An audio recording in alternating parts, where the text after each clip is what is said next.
So she filled out her information, and we're going to do submit inquiry.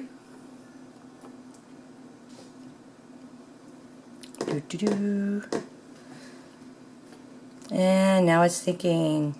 Yay, think faster. Alright. So now it says it gives her a number. You're going to want to keep that. If you needed to file unemployment, this is a number you give them. You would call and tell them you have an EEOC claim number, and this number is the number you give them, and you will be approved for unemployment the next day.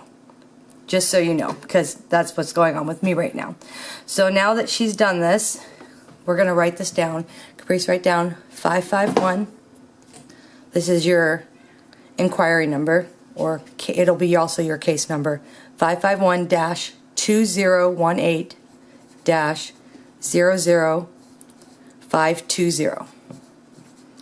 Okay, so once we get to this part, you are going to go down here, and it says, based on the information, Seattle field office, which we know, you do schedule an interview.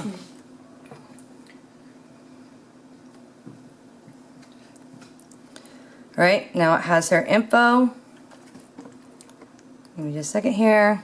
What type of interview are you requesting? She's going to do phone interview, because obviously they're in Seattle. No interpreter needed. Email. Is there any other information EEOC should have to make interview go smoothly? At this time, no. So then she would come down to the right here, and we are going to click next.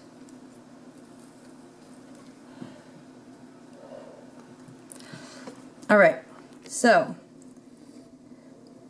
this is, there are no appointments available. If you have urgent inquiry and need to schedule an appointment as soon as possible, please call this number right there, right? So, or you can email.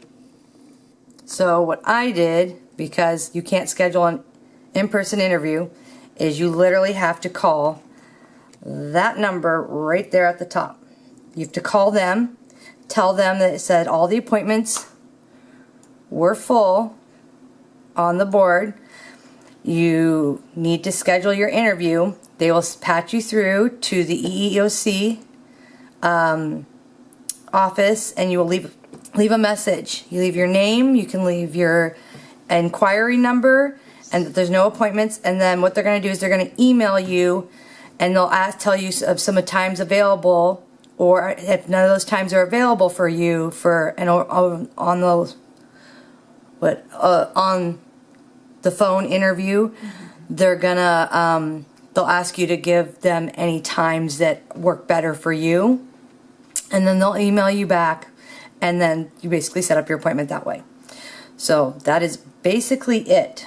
So you can go back, you can return to the public portal, and now you also have a case set up. And you can also, once you get to this point, since there's no things selected, you can go back to the public portal.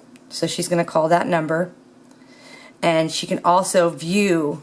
Now once you do that, you have your email confirming you can get in here anytime. She can view her inquiry at any point. Since we can't schedule the interview, that's, you know, worthless. She can go back to her case. She can click next. So that is basically what it is. I got an email once I called and left a message. I think it took her about 10 days to get a hold of me, and basically through email, and go through and set up an appointment. And then it was about a week out before I actually had my phone interview.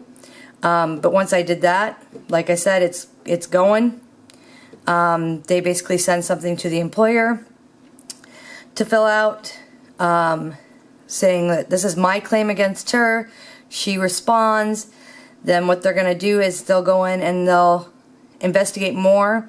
More people filing claims means it's more proof of the discrimination. And then after that, they'll sit down with her and they'll try and do a settlement. And if not, she will get sued. And therefore, we'll get a settlement anyways.